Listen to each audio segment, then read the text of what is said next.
final do evangelho de hoje, nós ouvimos São Mateus falando que Jesus sempre falava ao povo em parábolas. E ao contar as parábolas, Jesus sempre iniciava dizendo: o reino dos céus é semelhante a... e contava a parábola. De modo que as parábolas em geral eram parábolas chamadas parábolas do reino. Quando nós falamos do reino de Deus, o reino de que Jesus fala, ele começa já a sua pregação, passava pelas cidades e aldeias da Palestina, pregando o evangelho do reino de Deus. E Jesus estava se referindo à igreja. A igreja é o reino de Deus pregado por Jesus na sua plenitude. Aqui na terra, igreja militante, no purgatório, igreja padecente, e no céu, que é a igreja triunfante. Este é o reino de Deus pregado por Jesus Cristo. E Jesus vai mostrando os diversos aspectos desse seu reino, ou os diversos aspectos da igreja. O cardeal Ratzinger, depois Papa Bento XVI, numa entrevista que ele deu no ano de 84, 85, se não me engano, ele disse que a grande crise pela qual passa a igreja hoje começa com um erro no conceito de igreja. O que é a igreja? Nós somos católicos. Perguntar para cada um de nós qual é a sua religião, você vai dizer: eu sou católico. Sou católico, apostólico, romano. Qual é a sua igreja? Eu sou membro da igreja católica. Mas o que é a igreja? A palavra igreja vem de eclésia, significa assembleia. Era usada no Antigo Testamento como a assembleia do povo diante do seu Deus. E Cristo, ele veio ao mundo para pregar o evangelho do reino, para morrer por nós na cruz e deixar a igreja como a continuação dele aqui na terra. Jesus Cristo não é um personagem do passado do qual nós temos só uma lembrança de coisas que ele fez e que ensinou. Jesus está presente. Ele diz: eu estou presente, estou convosco todos os dias até a consumação dos séculos.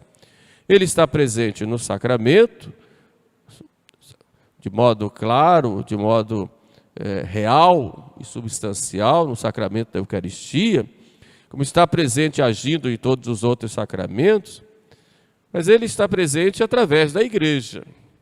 Então ele morreu na cruz para a salvação de todos nós e deixou a igreja, que é o seu reino, para aplicar os merecimentos dele quando derrama o seu sangue por nós. De modo que a igreja de Cristo é Cristo presente na história, em todos os tempos, em todos os lugares. Eis o que é a igreja. E Cristo fundou uma igreja. A igreja não é, como muitos dizem, aquilo que nasce do povo, uma construção humana, uma construção social, uma sociedade criada, seja pelos discípulos de Cristo, mesmo pelos apóstolos, como muitos querem dizer hoje. Muitos da teologia da libertação dizem que a igreja nasce do povo, né? Então, se eu digo que a igreja é uma construção humana, que tem origem nessa construção humana, num grupo que se reúne para seguir os ensinamentos de Jesus, o homem faz do seu jeito, inclusive a doutrina do seu jeito, inclusive o modo de agir do seu jeito, a moral do seu jeito. Mas não é assim. A igreja nasce do lado aberto de Jesus. Como Eva, ela foi criada da costela de Adão, a igreja nasce do peito aberto de Jesus. Por isso é a esposa de Cristo. Fala-se muito hoje igreja como povo de Deus, e realmente o é. Mas a igreja é, sobretudo, o corpo místico de Cristo, como diz São Paulo, do qual ele é a cabeça e nós somos os membros. Então a igreja é fundação do próprio Jesus Cristo. Não foram os homens que depois resolveram fazer a igreja, o próprio Jesus. E ele mesmo diz isso quando reúne um grupo, escolhe entre seus discípulos 12, dá poder a eles de ensinar, de governar, de santificar, escolhe um chefe, Pedro, e diz a Pedro: tu és pedra, e sobre esta pedra, que tu és, eu edificarei a minha igreja. Então, quem é o sujeito, como diz lá na aula de português, quem é o sujeito da ação aí é Jesus. Eu edificarei, eu construirei, eu farei, edificarei. A igreja é comparada como um edifício construído pelo próprio Cristo, sobre a rocha que é Pedro. Eu edificarei a minha igreja. E eu te darei as chaves do reino dos céus. A igreja na terra, a igreja nos céus. Tudo que ligares na terra será ligado nos céus. O que desligares na terra será desligado também nos céus. Portanto, Cristo fundou uma igreja e colocou na igreja, com a sua vontade fundacional, que nós chamamos, colocou na igreja o seu jeito, o que ele quer, o que ele quis na igreja. Então a igreja, por exemplo, ela tem uma hierarquia, o Papa e os bispos. Isso faz parte da vontade fundacional de Cristo. Não pode haver uma igreja sem a hierarquia. E essa hierarquia, ela é fundada no sacramento. Quando alguém recebe o sacramento da ordem, ele já vai fazer parte dessa hierarquia. Os bispos, tendo como cabeça o sucessor de Pedro, e depois como braços dos bispos, os presbíteros, como servidores da igreja, do ponto de vista como ministro ordenado, o diácono, mas tem uma cabeça e tem um corpo, e são todos os membros. Então a igreja tem os clérigos, que se tornam clérigos pelo sacramento da ordem. Portanto, a igreja ela é sacramental, não é uma eleição. De repente a gente escolhe para que alguém tenha um poder na igreja, no sentido de hierarquia. Pode até ser indicado, até um meio de chegar lá, como foi na escolha dos bispos no início da igreja, muitas vezes era escolhido pelo povo, mas o que fazia com que ele fosse bispo era o sacramento. Era o sacramento da ordem que ele recebia, que estava em comunhão com todos os outros, e ele recebia de um outro bispo, que recebeu de outro bispo, até chegar num dos apóstolos. Então essa corrente sacramental, do sacramento da ordem, que vem até hoje, é chamada de sucessão apostólica, que mostra o quê? Que a nossa igreja, ela vai ao tempo dos apóstolos, não apenas no conjunto daquilo que é ensinado, das verdades de fé, como também no próprio sacramento da ordem que nós recebemos. Isso é o que se chama de sucessão apostólica. Por isso que a igreja católica é chamada de apostólica, porque ela vem dos apóstolos, não apenas no magistério, mas no sacramento, que foi transmitido dos apóstolos até hoje. Então isso vem de Cristo. Não é algo que surge de alguém que pega a Bíblia, por exemplo, e diz: vou fazer a minha, vou fazer do meu jeito. Não, a igreja de Cristo não é assim. Agora, como diz a parábola do grão de mostarda, ela começou pequenininha, bem pequeno. Era um grãozinho de mostarda lá na Palestina. 12 apóstolos, Um deles traiu, depois se enforcou, foi eleito outro. Depois foi escolhido um 13º, que foi São Paulo. Depois eles iam pregando, fundando comunidades, iam ordenando pela imposição de mãos sucessores, iam colocando chefes, anciãos, episcopos, vigilantes nas diversas comunidades e foram se espalhando em todo o Império Romano. Chegaram a Roma, de lá se expandiram mais ainda, e assim foi, com o passar do tempo, apesar de muitas perseguições, queriam destruir realmente o cristianismo, os inimigos da igreja.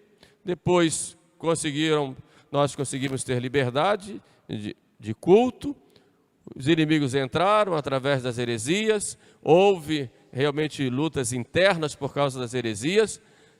Nós vencemos, a igreja venceu, e assim foi se espalhando. O Império Romano caiu, vieram os bárbaros, os povos bárbaros invadiram, chegaram para tomar conta do que restou do Império Romano, os bárbaros foram convertidos, aí surgiu a Europa cristã pela igreja. Depois da Europa cristã foi descoberta a América, depois os países da África, e essa igreja, que era uma sementinha, cresceu, ficou uma árvore e hoje está espalhada em quase todo o mundo. Somos mais de 1,3 bilhão de católicos no mundo inteiro. Começou com aquela sementinha lá na Palestina. Assim é a nossa igreja. Mas ela tem uma raiz, que é dada por Jesus Cristo. Ele diz como tem que ser. Qual é a doutrina? É a doutrina dada por Cristo. A gente não pode fazer uma outra. Ele fundou, deixou a doutrina, deixou a fé, as verdades de fé. Nós não podemos criar uma fé do nosso jeito. Dizer, antigamente acreditava tal coisa, agora acredito outra. Não pode. A igreja, ela guarda o depósito da fé e transmite. Não pode inventar uma outra fé, um outro modo de crer.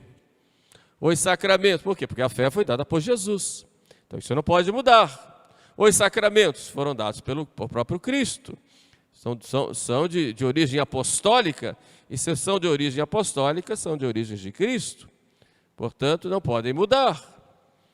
Pode mudar a forma, o rito, agora a matéria do sacramento, a forma do sacramento. Por exemplo, a Eucaristia. Tem a matéria e tem a forma. Matéria é o pão e o vinho. A forma, as palavras de consagração. Isso é vontade fundacional de Cristo. Não muda. Pode mudar o rito que envolve isso, mas o que vem de Cristo, isto é imutável. Na história, os ritos foram se desenvolvendo. Nós temos hoje na igreja 23 ritos diferentes. 23 ritos de acordo com a sua origem histórica. Tem os orientais, o nosso rito é o rito latino, daí por diante. Mas todos eles têm algo em comum que vem de Cristo, que é a consagração do pão e do vinho com as palavras de Cristo. Ora, o modo que vem o que vem antes, o que vem depois, cada uma de acordo com a sua origem, envolvendo o sagrado, isso aí foi até mudado na história. O batismo, por exemplo, existem vários modos, segundo os ritos, do batismo, mas todos eles têm algo que vem de Cristo. Usa água, depois a forma, eu te batizo em nome do Pai, do Filho e do Espírito Santo, como a igreja definiu. E daí por diante, de modo que nós vemos que a igreja, ela tem toda essa riqueza, toda essa diversidade no mundo inteiro, porém ela tem aquilo que é de Cristo, é imutável, que vem dele, depois vem pelos apóstolos, até o dia de hoje.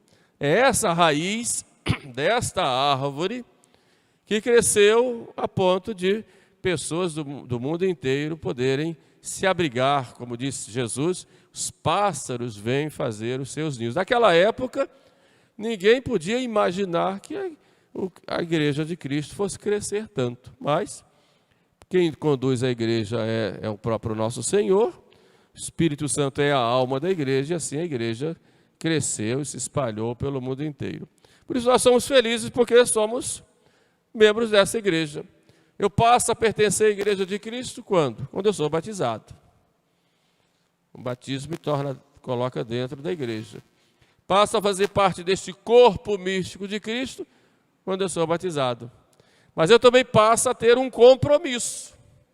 Quando eu sou batizado, quando nós somos batizados, o ministro do batismo, lá, o sacerdote, lá, pelo menos antigamente, né, no rito tradicional, a gente começava na porta da igreja com uma pergunta, e que mostra qual é o verdadeiro sentido do batismo. O que pedes à igreja de Deus? A resposta que se dá, a fé. E o que te alcança a fé?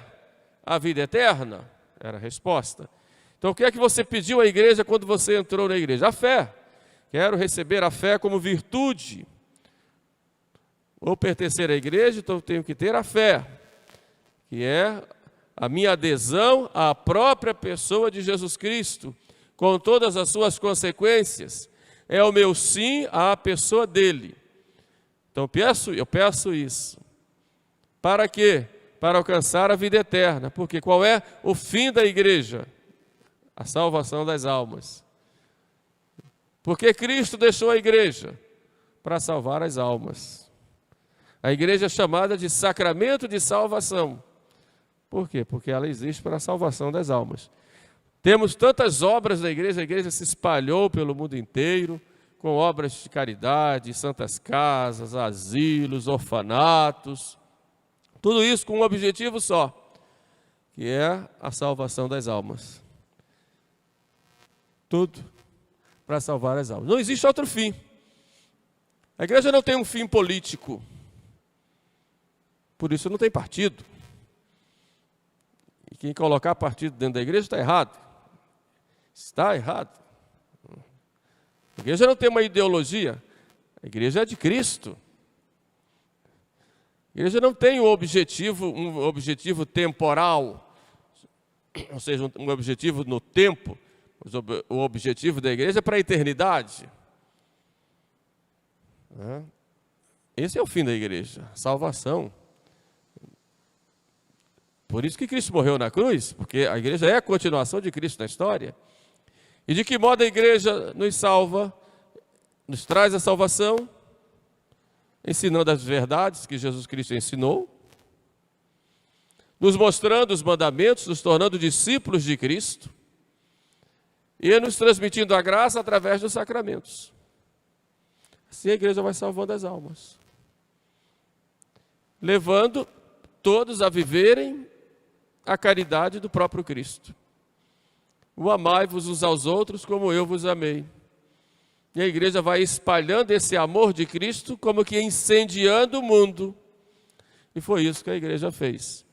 Apesar das perseguições, apesar das incompreensões, apesar dos escândalos, a igreja sempre santa, sempre pura.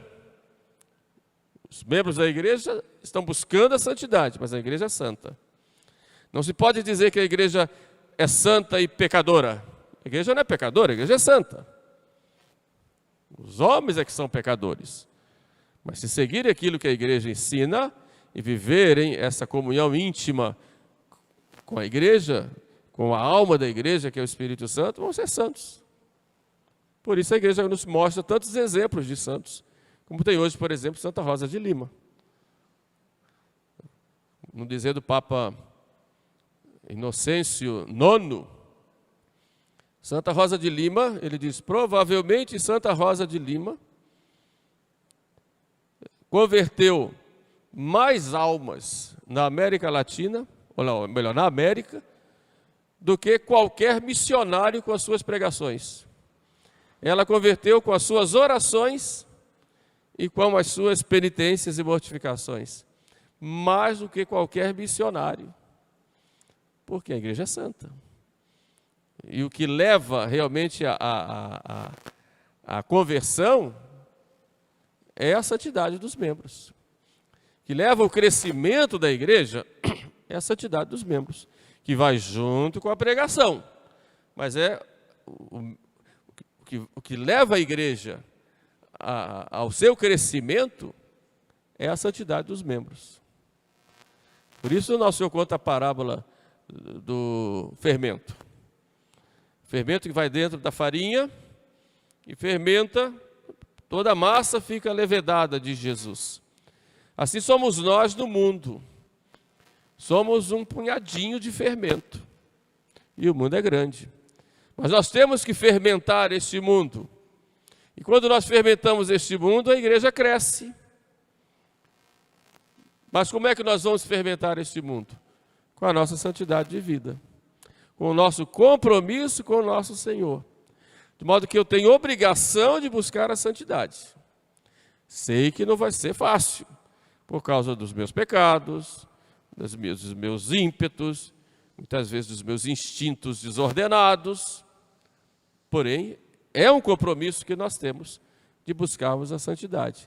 Que vai ser fruto de um processo, mas eu tenho que ir a cada dia. O primeiro passo para a santidade eu já tenho, que é o batismo. O batismo me santificou. Depois eu caí, a confissão vai me levantar. A Eucaristia vai me fortalecer. A oração vai me colocar em comunhão com Deus. O exemplo dos santos vai me incentivar, vai ser referência para mim, vai me impulsionar, dizendo que é possível. Os sacrifícios vão me lapidar para eu crescer. E eu vou seguindo. Então, assim eu vou ser fermento. Então, eu vou ser fermento na minha casa, vou ser fermento no meu escritório, vou ser fermento lá na política, nos meus governamentais, vou ser fermento na minha família, no meu trabalho, na rua, no ambiente social onde eu vivo, entre os meus vizinhos, daí por diante. O importante é, com a santidade de vida, nós temos esse compromisso de sermos fermento, sem nos preocuparmos em desagradarmos as pessoas. Nós só devemos ter a preocupação de agradar a Deus, mesmo que nos critiquem, mesmo que nos chamem a atenção, mesmo que sejamos ridicularizados, humilhados, maltratados ou até mortos. Mas nós temos um compromisso com o nosso Senhor Jesus Cristo, com a sua igreja. Não importa o que aconteça. Esse compromisso nós assumimos quando nós fomos batizados. No dia do nosso batismo, o ministro perguntou: renuncias a Satanás? Você respondeu: renuncio. E a todas as suas obras? Olha quantas obras de Satanás: renuncio. E a todas as suas seduções, porque o diabo seduz, parece, né, como anjo de luz, renuncio. Então, a partir daí, essa renúncia.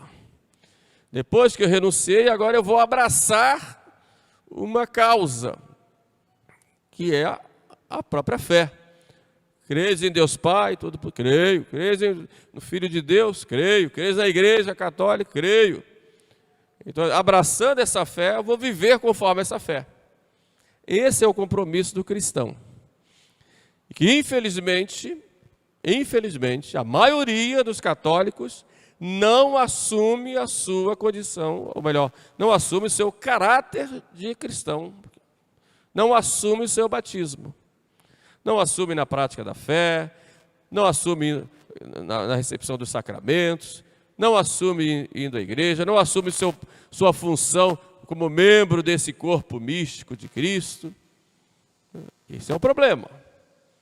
Por isso, a situação que nós vemos hoje na igreja, de crise, e do qual o cardeal Ratzinger falava, que eu citei no início dessa pregação, dessa homilia, a igreja, ela precisa de santos. Os grandes reformadores da igreja são os santos. Não espere que um documento do Papa vá reformar a igreja. Ele vai fazer, e pode fazer como tem feito. Mas o que reforma a igreja são os santos. O que reforma as paróquias são os fiéis santos, começando com o padre, e depois os fiéis santos. O que é forma de diocese são os santos. Então nós temos que pregar o quê? A conversão e a santidade de vida. Isso é que resolve. Não é indo para a internet falar uma coisa, falar outra, obrigado aqui, obrigado ali. Tudo isso pode ter o seu valor, desde que seja feito com respeito, porque na igreja nós temos que ter respeito uns com os outros, mesmo quando nós falamos a verdade não te dá direito a desrespeitar os outros. Muito pelo contrário, por causa da verdade você tem que respeitar mais ainda, sobretudo quando é autoridade. Não é? Mas não quero dizer nesse sentido. Mais do que isso, você tem que ser santo. Tem que ser santo.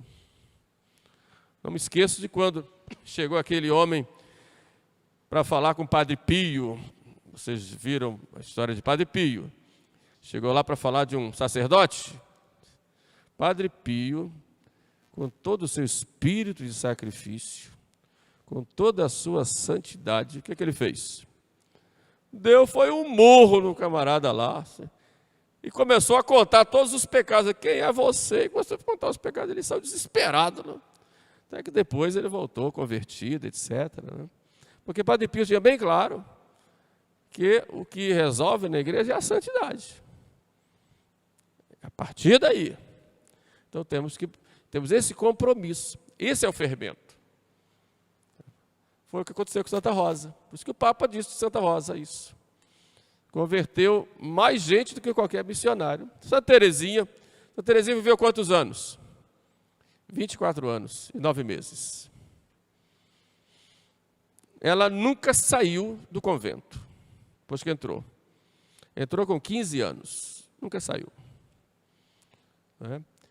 Aparentemente uma freira como outra qualquer, e era. Quando morreu Teresinha de tuberculose, as irmãs diziam, morreu Teresinha, quem vai dizer alguma coisa dessa religiosa? Passou quase que apagada dentro do convento. Até que alguém teve contato com o livro dela, História de uma Alma. Que nem era um livro, foi que a madre pediu que ela escrevesse a história da sua vida, ela escreveu, História das Graças de Deus. E esse livro, então, depois chega ao Papa São Pio X, que quando lê diz, esta é a santa dos tempos modernos. Depois é logo canonizada, beatificada, depois canonizada, e agora é doutora da igreja, e é padroeira das missões sem nunca ter ido numa missão, mas a missão dela foi lá no convento, pela sua santidade de vida. Então esse é o fermento que nós precisamos hoje na igreja. Aí o nosso compromisso. E quando nós fazemos uma boa obra na igreja, toda a igreja ganha. Quando você está lá na sua casa, você que me escuta aí agora, lá na sua casa, quietinho, não pôde ir à missa porque não deu, você era do grupo de risco, ou não tinha lugar, não tinha vaga, hoje agora tem a história de vaga, infelizmente tem que ser assim, né? Você ficou aí, quietinho, fazendo sua oração, seu sacrifício, sua penitência, seu jejum, sua abstinência, suportando sua doença, enfim, você aí fazendo sua mortificação. Toda a igreja está ganhando com isso, porque você é membro de um corpo só. Mesmo que ninguém saiba, do ponto de vista material, toda a igreja está ganhando com a sua oração. Então você em casa, rezando, sofrendo aquele sacrifício lá do hospital, da doença, quando você reza o seu texto, qualquer um de nós, que não faz um bem para nós muito grande, mas faz um bem também para a igreja. Porque nós somos membros de um corpo, só somos fermento. Pelo contrário, toda vez que se comete um pecado, que se dá um mau exemplo, se faz uma coisa que ofenda a Deus, ofenda ao próximo, mesmo que seja quietinho, no silêncio lá do seu quarto, ninguém viu, Deus está vendo, você acha que ninguém viu, você está fazendo mal para todo o corpo. Esse é o fermento. De modo que o nosso compromisso de batismo é muito grande, né? Nossa responsabilidade como cristãos é muito grande. Somos galhos dessa árvore que é a igreja, então temos que dar fruto. E somos fermento nesta massa, que é a igreja e que é o mundo, então temos que ser santos. Agora é um compromisso que nós adquirimos. Então vamos olhar o exemplo dos santos, que são para nós faróis, né? Embora a igreja tenha lá joio e trigo, vamos ser trigo. Para quem for joio, se tornar trigo. E assim, com o exemplo dos santos, com a graça de Deus que é infundida em nós, possamos todos levar muitas almas para o céu. Esse é o nosso compromisso com Deus e com a igreja. Então, graças a Deus, somos católicos. É uma alegria para nós. Meu Deus, que bom. A minha igreja tem toda essa grandeza, né? Vem lá de Cristo até agora. Olha que maravilha. Os sacramentos, os ensinamentos, os padres, os bispos, tantos santos, tantas histórias bonitas. E tentam destruir a igreja falando muita bobagem. A igreja está aí, santa, imaculada. O que tem de errado? Isso não pertence à igreja. Entrou, mas tem que botar para fora. Pronto, resolveu. E assim, a igreja vai crescendo, vai crescendo. Bom, pedimos então hoje a Santa Rosa de Lima, que interceda por nós, pela nossa conversão, pela conversão de nossa querida América Latina. Louvado seja nosso Senhor Jesus Cristo. Para sempre seja louvado. Muito bem, vamos ficar de pé, professemos juntos a nossa fé. Creio em um só Deus,